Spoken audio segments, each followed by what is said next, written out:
बना है।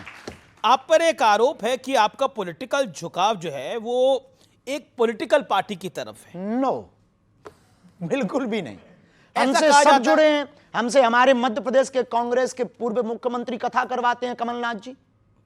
वहां के पूर्व मुख्यमंत्री रहे, उनके सुपुत्र दिग्विजय सिंह के सुपुत्र जयवर्धन जी हमारे मंचों पर आते। हमारी बहुत निजता मैं भी है, बताता बहुत हूं प्रेम ये क्यों बोला जाता है। हाँ। इसी साल फरवरी के अंदर मैं अपने जो आप पे आरोप लगता है उसको आगे बढ़ाता हूं। इसी साल फरवरी में प्रधानमंत्री नरेंद्र मोदी आपके बुलावे पर बागेश्वर धाम पहुंचे थे। उन्होंने आपको अपना छोटा भाई कहकर संबोधित करा, तो आपके विरोधी कह रहे हैं जो मोदी का छोटा भाई है वो तो संगी है। वाह, ये कोई बात हुई है कि उन्होंने छोटा भाई कह दिया तो हम संगी हो गए हैं? अब आपने हमको भाई कह दिया तो क्या हम पत्रकार हो गए हैं? ये आरोप वाले भी ना बिना खुजली के आदमी हैं। लेकिन अब मोदी जी ने आपको छोटा भाई कह इसमें दिया, दिक्कत वो भी क्या आपको है? विवाह की सलाह देके गए थे जी, वो भी विवाह की सलाह देके गए थे। निश्चित रूप से वो बहुत, उनका विजन मिशन बहुत अच्छा है। हम इस बात में देखिए, हम एक बात कहें, वो प्रधानमंत्री हमारे हैं और इस देश के प्रत्येक नागरिक के प्रधानमंत्री हैं। प्रधानमंत्री का कर्तव्य है प्रजा से प्यार करना। ये प्रधानमंत्री क्योंकि उस पद पर बैठे हैं, उनका प्रजा से प्यार करना कर्तव्य है। और हमारा एक पीठ के पीठाधीश्वर होने के नाते, एक सनातन के सिपाही होने के नाते हमारा कर्तव्य है आमंत्रण देना। हमने सबको आमंत्रण दिया और आपके मंच से हम फिर कहना चाहते कि 2026 में 15 फरवरी को फिर से 300 मातृ पितृहीन हम बेटियों का विवाह करवा रहे। यदि किसी पार्टी के नेता के अंदर भाव जगे, हमारी प्रार्थना है सपा, बसपा, कांग्रेस, बीजेपी और निर्दलीय जितने दल हैं उन सब से प्रार्थना है, उनके चीफों से प्रार्थना है, यदि आपके अंदर भाव जगे हमारा आमंत्रण स्वीकार करें। अब मोदी जी आपको छोटा भाई कहते हैं। वो हमें छोटा भाई कह के गए, ये लोग और आवे तो हमको और छोटा कह दें, हमें दिक्कत नहीं है, या बड़ा कह दें, हम मना नहीं करेंगे। सबके भाव है, उनका विजन मिशन बहुत अद्भुत है। इस देश में ऐसा प्रधानमंत्री आया जिसने राम की भी चर्चा की और आम आदमी की भी चर्चा की, खेल की भी चर्चा की तो रेल की भी चर्चा की। एक ऐसा प्रधानमंत्री आया जिनके सामने राम जी भी विराजमान भय, कृष्ण कन्हैया भी बैठेंगे। जी चलिए, आपने कृष्ण कन्हैया की बात करी। मोहन भागवत ने बोला कि अयोध्या, मथुरा, काशी हिंदुओं का मूल मुद्दा है इस देश के अंदर। आप इससे सहमत हैं? हम संभल को भी जोड़ रहे हैं, संभल को भी जोड़ रहे हैं। देखिए, ऐसे समझो, बिना तर्क के थोड़ी समझना है। तुम लोग ना तुरंत ताली ठोकते हो। त्रेता में राम जी प्रकट भय, बात सही है, तो अयोध्या में राम जी बैठ गए। अब आता है दूसरा युग, कौन सा? द्वापर, तो बैठेंगे कौन? फिर आएगा कलयुग, तो संभल। तो संभल में भी तो नरेंद्र मोदी हो ही आए हैं, प्रधानमंत्री तो संभल हो ही आए हैं, कल की धाम। बहुत अच्छी बात है, तो जाने में क्या दिक्कत है? वो तो देखो प्रधानमंत्री हैं देश के, वो कहे उनके पूरे देश में, हर गांव जा सकते हैं, कोई बुराई तो जी। हम राजनेता थोड़ी हैं कि हम टिप्पणियां करें इस पे। हम पे तो सनातन की बात पूछो भैया। अच्छा, सनातन की बात पूछने से पहले थोड़ी राजनीतिक बात पूछ लेता हूं। अखिलेश यादव का आरोप लगाया कि धीरेन्द्र शास्त्री 50 लाख रुपए लेते हैं, वो भी अंडर द टेबल। मिले नहीं है, इंतजार है कि कोई दे के जाए। हम तो कहते ऊपर टेबल पे दे जाए, बाढ़ में गए अस्पताल में लगाएंगे, भंडारे में लगाएंगे, वैसे ही अभी हम कर्जा में हैं, कर्जा चुका लेंगे। आप तो साधु हैं, संत हैं, बाबा हैं, आप क्या करेंगे इतने पैसों का? हाँ, हम कुछ करेंगे नहीं, बेटियों का विवाह करेंगे। जब इस देश में नाचने वाले करोड़ों ले सकते हैं तो साधु दक्षिणा लेकर के, जब इस देश में बिमल गुटखा का, अन्य गुटकों का प्रचार करने वाला करोड़ों ले सकता है, इस देश में सट्टा खिलवाने वाला करोड़ों ले सकता है, इस देश में अश्लीलता नग्नता फैलाने वाले सिंगर करोड़ों ले सकते हैं, तो साधु यदि 2-5 रुपया लेकर के गरीब बेटियों का घर बसवा दे, अस्पताल बनवा दे, तो बुराई नहीं है।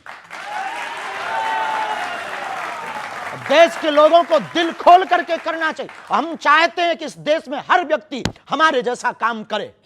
लेकिन अब देखिए, आप कहते हैं कि किसी नाचने वाली को या फिर किसी नाचने वाले को इतने पैसे मिल सकते हैं।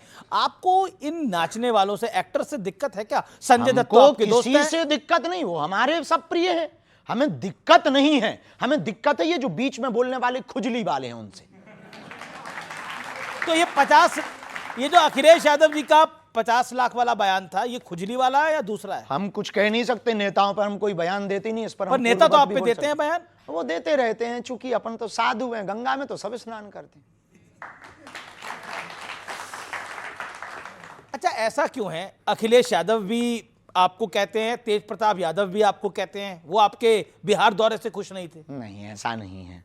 कुछ चीज़ें बड़ी बनाई जाती हैं, उनका मंतव्य बिल्कुल भी गलत नहीं होता है, और गलत होता भी हो तो हम कुछ कह भी नहीं सकते। देखो भाई, हमारे लिए सब समान है। जितने प्रधानमंत्री नरेंद्र मोदी जी प्रिय हैं, उतने ही कमलनाथ जी प्रिय हैं, उतने ही हमको अखिलेश जी भी प्रिय हैं, उतने ही तेजस्वी जी भी प्रिय हैं। हम सबके लिए साधुवाद आशीर्वाद देते हैं। भगवान करे उनको सद्बुद्धि मिले, और जो वो कह रहे हैं वो अपनी विचारधारा से।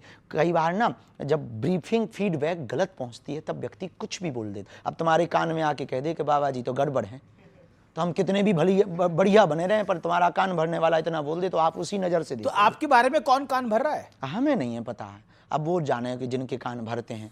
अच्छा, हमें तो कोई दिक्कत ही हुई नहीं। एक काउंटर पॉइंट आता है, आप कहते हैं कि अब वो लोग क्या करते हैं, नाचने वाले क्या करते हैं, एक्टर क्या करते हैं, वो एंटरटेन करते हैं, और एंटरटेनमेंट की तो एक कीमत होती है हमेशा। हाँ, देखो, वो मनोरंजन करते हैं, साधु मनोभंजन करता है। जी, दोनों में अंतर है। क्या अंतर दोनों है? में जमीन आसमान का अंतर आपकी नजर में क्या अंतर है। है? मनोरंजन से सिर्फ कुछ क्षणिक जीवन में बदलाव आता है, मनोभंजन से पूरा जीवन बदल जाता है।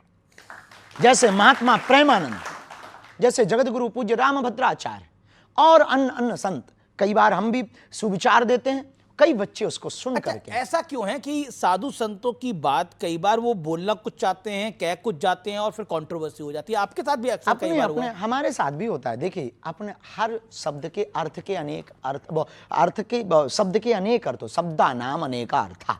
हर शब्द के अनेक अर्थ होते हैं, सबकी अपनी अपनी दृष्टि होती है। हम यहाँ खड़े हैं तो कहेगा बाबा चेहरा चमकाने आ गया, बाबा देव मीडियाबाजी कर रहा है, बाबा को टीवी में बने रहने का बड़ा शौक है, बाबा को वायरल होने का बड़ा शौक है, बाबा तो दिल्ली में डोल रहा है। कुछ लोगों का ये दर्शन है, बहुत बढ़िया है, कम से कम सनातन में कोई बोलने वाला तो है। कुछ ऐसा भी कह रहे हैं, कुछ ऐसा कह रहे हैं, अरे गुरु बहुत बेस्ट है, ये करोगे तभी सनातन बचेगा। आप कहते भी हो, करते भी हो, तो अपनी अपनी दृष्टि हो। जैसे आप हो, अब हमारी दृष्टि में आप बहुत बढ़िया पत्रकार हो, आपका वर्तमान प्रेजेंटेशन बहुत अच्छा है, और बहुत जल्दी अपने शब्दों को बदलकर सामने वालों को फंसाने की कला आप जानते हो। हमारे अंदर और सत्य बोलने की कला है, बेबाकी से बोलने की कला है। आप पिछड़ते नहीं हो। न्यूज 18 अपनी बात से कभी हटता नहीं है, हमें बहुत अच्छा लगा। लेकिन कुछ लोग कहते हैं वाह, अरे ये तो फलाने की मीडिया है, ये तो फलाने, कुछ लोग गोदी मीडिया कह देते। तो ये अपने अपनी दृष्टि है। आपके प्रति भी ऐसी दृष्टि रखते, हमारे प्रति भी कुछ लोग। अब कोई किसी को प्रभु श्री राम भगवान दिखाई देते, किसी रावण को राजकुमार दिखाई देते थे। तो अपना अपना चश्मा का खेल है। आपने व्हाइट चश्मा लगा रखा, कुछ लोगों ने काला लगा रखा। तो ये काले चश्मे वालों को आप मैसेज क्या देना चाहोगे? कुछ भी नहीं, भगवान तुम्हारा भला करे, भजन करो भैया। और क्या देंगे भैया, हम तो साधु आदमी, हम किसी से विवाद थोड़ी करेंगे। हम तो यही कहेंगे भैया, आप विवाद करते नहीं, लेकिन विवाद हो जाते हैं। अब हो जाते हैं तो देखो, हम किसी विवाद, एक तो किसी को छेड़ते नहीं है, कोई छेड़े तो छोड़ते नहीं, बस सीधा सा है। अच्छा, क्योंकि आपने भगवा हिंद की बात करी, हिंदू राष्ट्र की बात करी, क्या ये सांप्रदायिक सोच नहीं है? क्या ये कट्टर सोच नहीं है? वाह, गजवाए हिंद अच्छी सोच है। नहीं, उसको तो किसी ने अच्छा नहीं बोला। हाँ, तो उसी के जवाब में, काउंटर में, कि आप गजवाए हिंद मांगोगे, हम भगवाए हिंद बना देंगे। लेकिन फिर ये ध्रुवीकरण होता है इससे ना। ध्रुवीकरण वो कर रहे हैं, हम थोड़ी कर रहे हैं भाई साहब। हमें क्या लगी? अब किसी ने कहा, हमारा सीधा सा सिद्धांत है, कुछ लोग इस देश में तिरंगे में चांद देखना चाहते, हम चांद पे तिरंगा देखना चाहते। लेकिन जब आप